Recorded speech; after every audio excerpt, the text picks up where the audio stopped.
मित्रांनो, आज आपण सह्याद्रीच्या कुशीत लपलेले एक सुंदर ठिकाण पाहणार आहोत आणि त्याच ठिकाणी वृक्षारोपण सुद्धा करणार आहोत. चला तर मग. इथं असं बनवलेलं आहे, पाय धुवून मंदिरात प्रवेश करायचा आहे. हर हर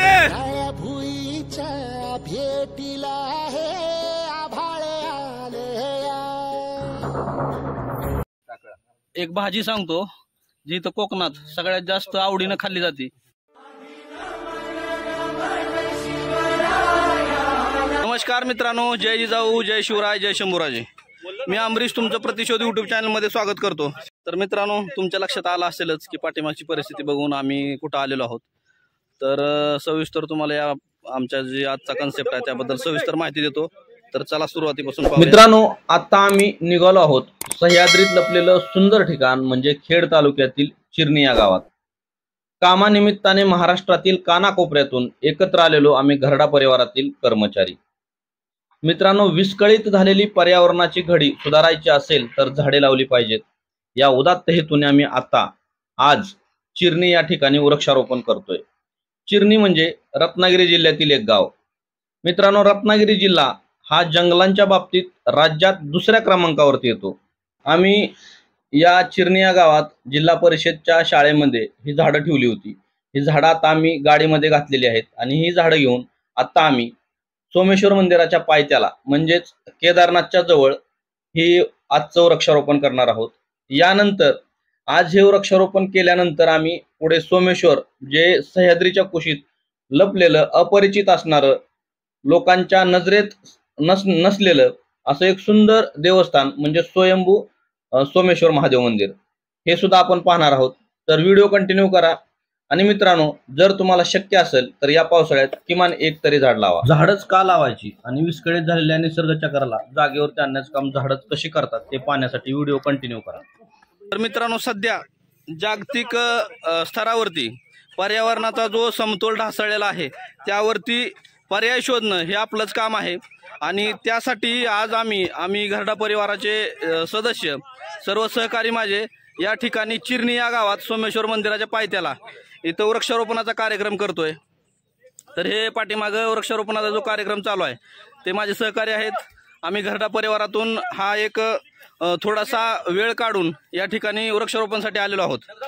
आपण नेहमी ऐकत असतो की वाघांची संख्या कमी झाली, वाघ कमी झालेत, त्यामुळे वाघ हा प्राणी आपल्या या सजीव सृष्टीतून नामशेष होणार आहे असं आपण ऐकत असतो. परंतु वाघांची संख्या कमी होण्यामागचं कारण काय असेल हे यावर कधी आपण विचार केलाय का? तर त्यावर जर विचार केला तर याचं उत्तर आपल्याला सापडत नाही.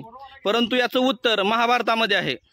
तर महाभारतामध्ये एक श्लोक आहे, निर्वने वद्धतो व्याघ्र निर्व्याघ्र छिद्दते वनम तस्माद्वय व्याघ्र वनरक्षता व्याघ्रच वनपालयता, असा एक श्लोक आहे. याचा अर्थ असा होतो की जर वाघ नामशेष झाले तर जंगल नष्ट होतील आणि जंगल नष्ट झाली तर वाघ नष्ट होतील.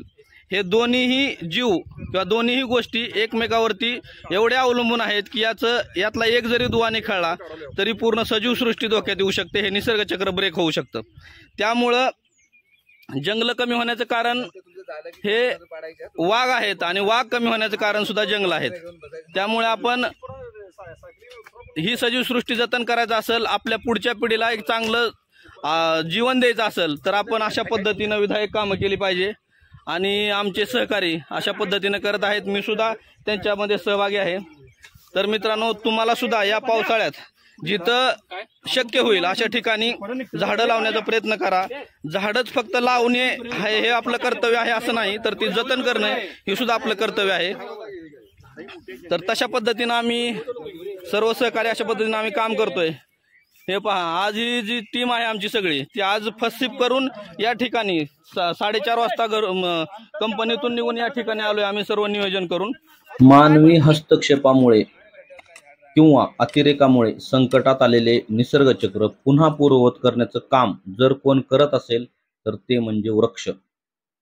झाडच आपली हवा शुद्ध करतात आणि हवामान बदलाचा सामना करतात. त्यामुळे प्रदूषण कमी करा म्हणून बोंब मारण्यापेक्षा आपण झाडे लावू, कारण झाडे दरवर्षी जागतिक उत्सर्जनाच्या 30% शोषून घेतात. आम्ही आमच्या नियोजित ठिकाणी सध्या पोहोचलेलो आहोत. सर्वांनी आपली आपली कामे वाटून घेऊन कामाला सुद्धा लागलेले आहेत. मी सर्वप्रथम तुम्हाला आमच्या या सहकार्यांची ओळख करून देतो. वृक्षारोपणच्या कार्यक्रमामध्ये आपल्यासोबत आमचे सहकारी पवन काटकर, त्याचसोबत आमचे वरिष्ठ साळुंके साहेब, तसेच आमचे या गावचे ग्रामस्थ ज्यांची आम्हाला अतिशय मोलाची मदत झाली ते आमचे आंबरे साहेब, तसेच आमच्या कोजनचे आमचे सहकारी निलेश भोज साहेब, सर्जेराव पाटील साहेब हेही आमच्यासोबत आहेत.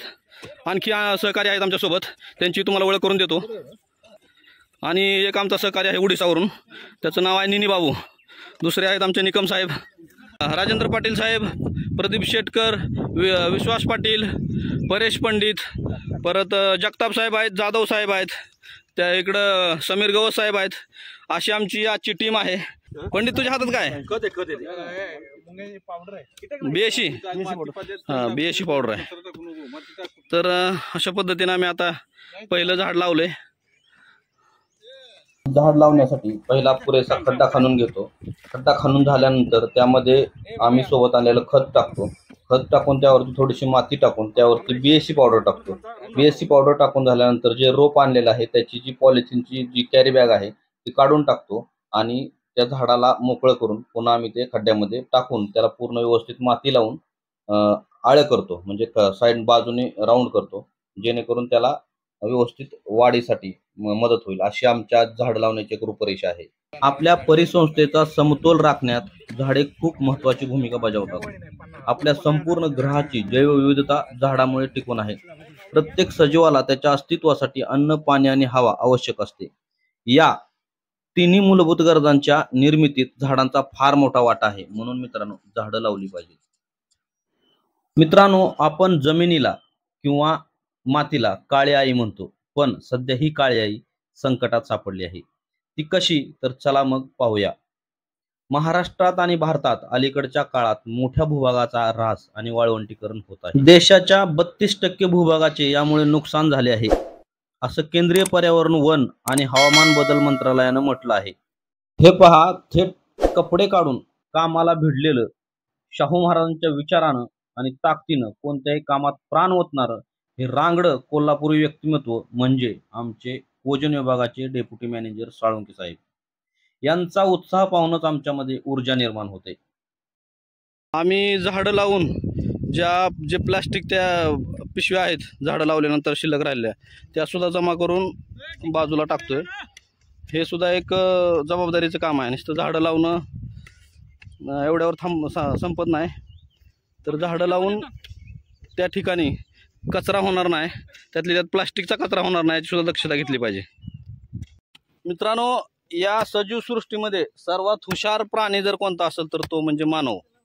आणि माणसाला फायदा तोटा हा सर्वात अगोदर कळतो आणि त्यात फायद्याचा तो चांगला विचार करतो.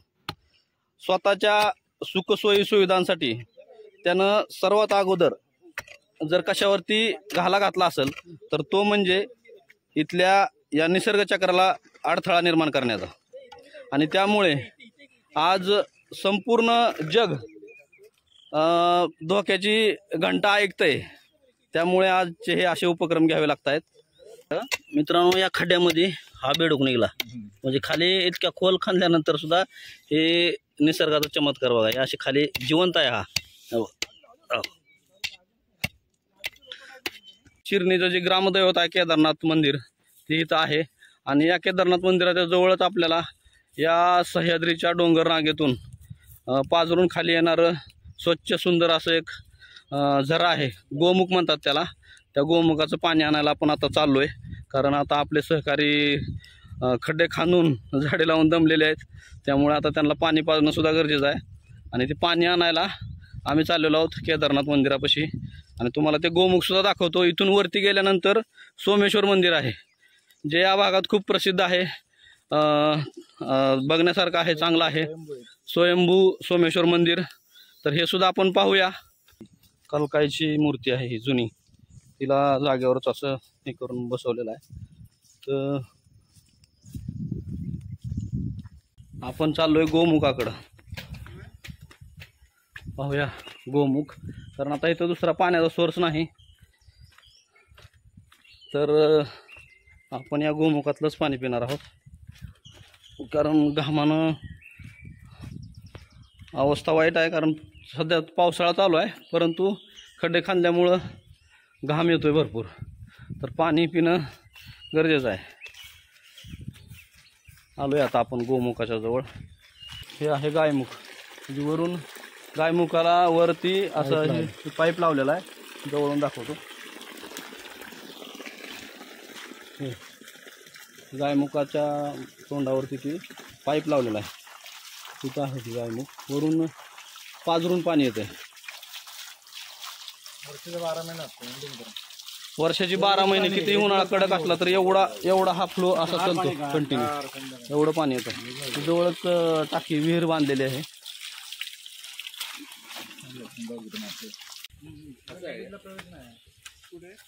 हे पहा, हे असं वरून पाणी येतं पूर्ण. हे जाणून बघा तिथं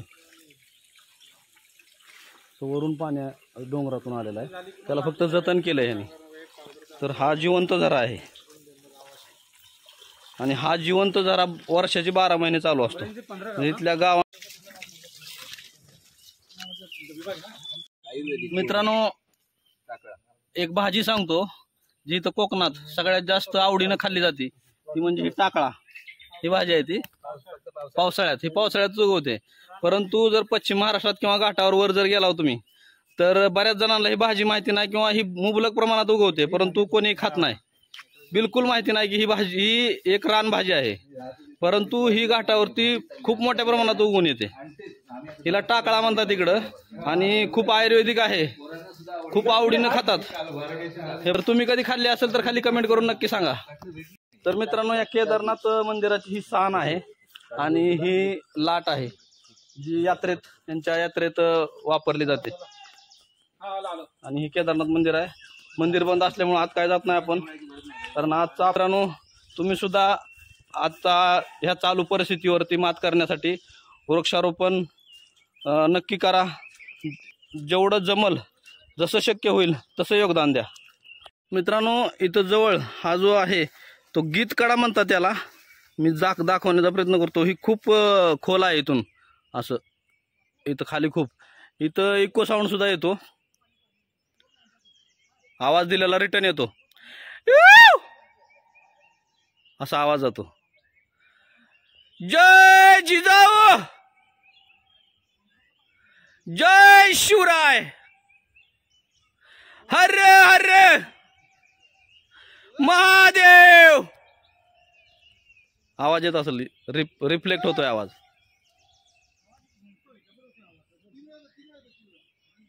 एकच आवाज असा डबल येतोय, ह्याला गीतकडा म्हणतात.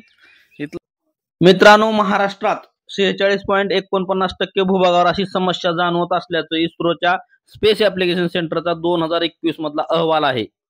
तर मित्रांनो, आपण आज या चिरणी या ठिकाणी वृक्षारोपणासाठी आलो होतो. तर आपल्याला जी ही जागा असेल किंवा या ठिकाणी येण्याची जी कल्पना किंवा इथं येण्यासाठी मदत ज्यांनी केली ते एक निसर्गप्रेमी जितेंद्र आंबरे सर आहेत आपल्यासोबत. तर त्यांच्याकडून आपण इथल्या पर्यावरणाविषयी त्यांनी जे काय काम केलेलं आहे किंवा त्यांचा आज जे हे पर्यावरण आहे त्यावरती त्यांचा काय मेसेज आहे, संदेश आहे, ते आपण थोडक्यात ऐकूया. नमस्कार, मी जितेंद्र आंबरे. मी मागच्या वर्षी 2000 झाडं लावली होती आपल्या ग्रामदेवतेच्या इथे गोदरेज कंपनीच्या मार्फत. त्यातली 1000 झाडं जगलेली आहेत आणि उत्तमरित्या जगलेली आहेत. आता त्यांची जवळजवळ हाईट नाही तरी 4 फुटापर्यंत झालेली आहे. माझं एक सर्व मित्रांना किंवा सर्व समाजामध्ये जो लोक जीवन जगत आहे त्या सगळ्या प्रत्येक जीवाला, माझ्या जीवनाला एक विनंती आहे, लोकजीवनाला, की आपण एक व्यक्तीने एक तरी झाड आपल्या आयुष्यात लावा. आपलं आयुष्यमान काय 60 वर्ष, 70 वर्ष, 80 वर्ष. जर तुम्ही या 20-25 वर्षाच्या तुमच्या वयामध्ये जर एखादं झाड लावलं तर 50 वर्षापर्यंत 20 वर्षाचं झाड तुम्हाला स्वतःला बघायला भेटेल की बाबा मी हे झाड लावलेलं आहे आणि हे झाड इथपर्यंत वाढलंय. हे एकाचं काम नाही आहे, तर आपण सगळ्यांनी मिळून ते काम केलं पाहिजे. आज माझ्यासोबत गराडाची टीम आहे, पूर्ण गराडा कंपनीचे स्टाफ ना कंपनीमार्फत किंवा कुठल्या ना CSR फंडातून ही झाडांचा वृक्षारोपण आहे. तर आज त्या स्वतः स्टाफच्या जेवढी स्टाफचे जे लोक आहेत त्या स्टाफच्या लोकांनी आज स्वतःच्या खर्चातून 100 झाडांचा आज लागवड केलेली आहे. त्यांची टीम आहे, खरोखर सुंदर काम केलंय. मी माझ्या ह्याच्यातून एक तुम्हाला संदेश देऊ शकतो की अजून काही आपल्या इंडस्ट्रीमध्ये अशा कंपन्या आहेत की त्यांचं खूप मोठ्या प्रमाणात स्टाफ आहे.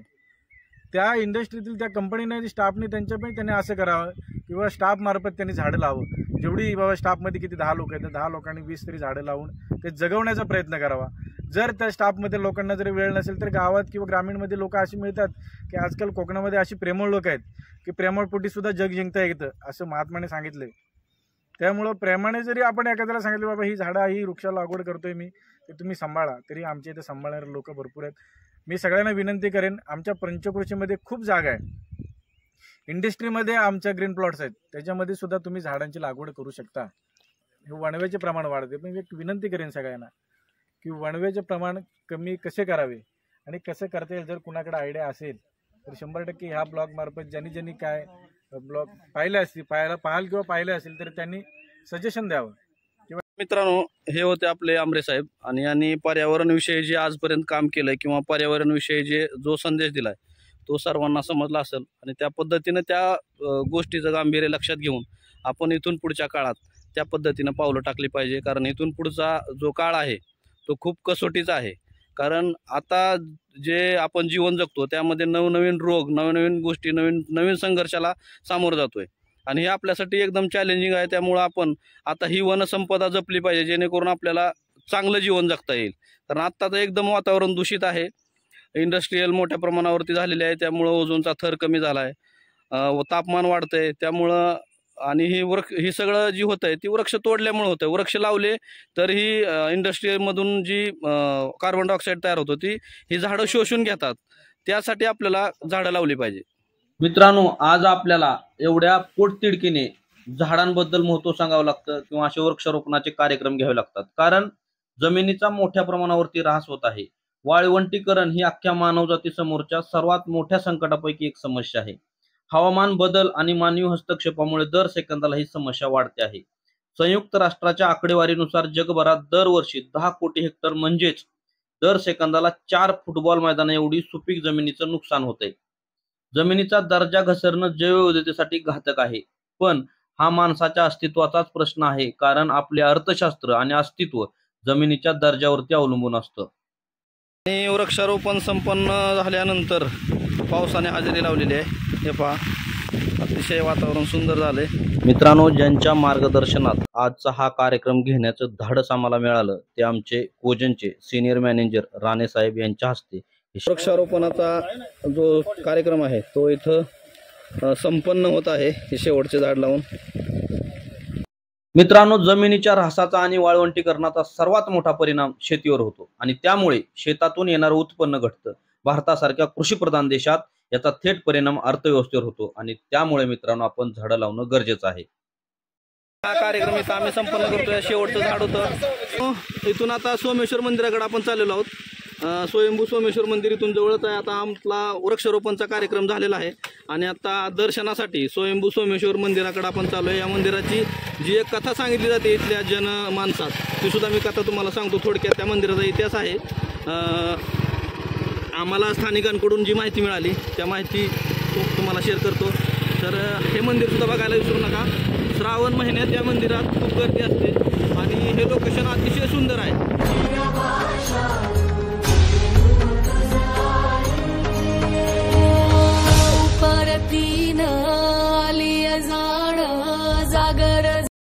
चिरणीमधील स्वयंभू महादेवाचे मंदिर सोमेश्वर या ठिकाणी आपण चाललेलो आहोत. खूप असं पुरातन मंदिर आहे. तर या मंदिराला सुद्धा आपण भेट देणार आहोत. कारण आता आपला जो आजचा स्तुत्य असा उपक्रम आणि झालेला आहे तो त्याची सांगता आपण इथं या मंदिराचं दर्शन घेऊन करणार आहोत. तर चला मंदिर सुद्धा पाहूया. आपली टीम आपल्या सोबत आहे. हर हर महादेव. छत्रपती शिवाजी महाराज की जय. छत्रपती संभाजी महाराज की जय. मित्रांनो, या मंदिराला सुद्धा नागेश्वरीच्या मंदिरासारखा एक इतिहास आहे असं इथल्या लोकलला जी इथले ग्रामस्थ आहेत ते सांगतात की पूर्वीच्या काळी एक गाय गायब होऊन इथं येत होती आणि या पिंडीवरती दुग्धाभिषेक करत होती. तर इथल्या ग्रामस्थांना हे कोडं पडलं होतं की ही गाय गायब होऊन कुठं जाते. त्यानंतर ग्रामस्थांनी याचा शोध घेतला आणि शोध घेतल्यानंतर या ठिकाणी आले. त्यावेळेस त्यांना समजलं की ही गाय इथं महादेवाच्या या पिंडीवरती दुग्धाभिषेक करते आणि हा दुग्धाभिषेक ज्या ठिकाणी होतो त्या ठिकाणची झाडी वगैरे तोडल्यानंतर पाहिलं, झाडी तोडून पाहिली त्यावेळेस मला वाटतं त्या पिंडीला थोडासा धक्का लागला असेल आणि त्यानंतर इथून असा रक्ताचा पाठ व्हायला असं सांगितलं जातं. तर या मंदिराची ही आख्यायिका आहे. हे आहे सोमेश्वर मंदिर आणि इथं आल्यानंतर इथं पाय धुवून इथं असं बनवलेलं आहे, पाय धुवून मंदिरात प्रवेश करायचा आहे. तर ठिकाण खूप छान आहे, नक्की भेट द्या. पूर्ण साईडचा परिसर बघून घ्या. असं वरून यावं लागतं, खाली उतरावं लागतं या ठिकाणावर. तर मित्रांनो, हे सह्याद्रीतून वाहणारं स्वच्छ सुंदर असं पाणी आहे. या ठिकाणी आपण पाय वगैरे धुवून म्हणजे स्वतःला स्वच्छ करून मग मंदिरात प्रवेश करायचा आहे. तर इथली एक पारंपरिक ही गोष्ट आहे, इथं हा नियम पाळला जातो. स्वार्थाचे तट बांधत सुटलो अनवैर तुझे ठरलो, चालवुनी वैराचे नांगर नासवली माती, छिन्न तुझ्या देहाची. आजचा कार्यक्रम जसा आपण ठरवला त्याच्यापेक्षा फारच चांगला झाला आहे. त्यात पावसानं साथ दिली, वृक्षारोपण करताना काही झालं नाही, परंतु त्यानंतर बरोबर झाडांना पाणी मिळालं ही मोठी गोष्ट आहे. आणि महत्वाचं म्हणजे तर शंकर महादेवाचं दर्शन झालं अनपेक्षितरित्या. हे प्लॅन होतं परंतु चांगलं झालं प्लॅनिंग आणि सगळ्यांचा घाम लागला याच्यामध्ये.